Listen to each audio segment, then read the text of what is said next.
अस्सलामु अलैकुम वरहमतुल्लाहि वबरकातुहू। अल्हम्दुलिल्लाह, दारुत तहक़ीक़ात के क़याम और तरीक़ाकार से बेहद मुसर्रत व शादमानी हासिल हुई। दारुत तहक़ीक़ात के बानियान मिंबरान को बहुत बहुत मुबारकबादी पेश करते हैं।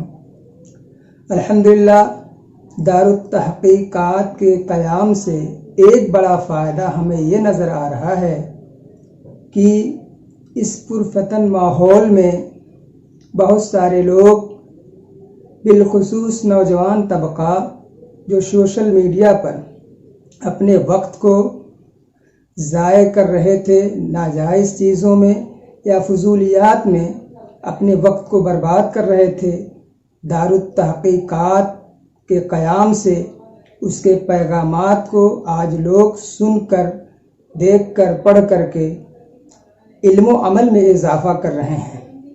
अल्हम्दुलिल्लाह, मैं दारुत तहक़ीक़ात के कारकुनान मिंबरान को के हक़ में अल्लाह अज़्ज़ व जल से दुआ करता हूँ, अल्लाह ताला उन्हें सेहत व आफ़ियत और हौसला अता फ़रमाए और जुमला आलम इस्लाम की हिफाज़त व सयानत फ़रमाए। आमीन या रब्बल आलमीन।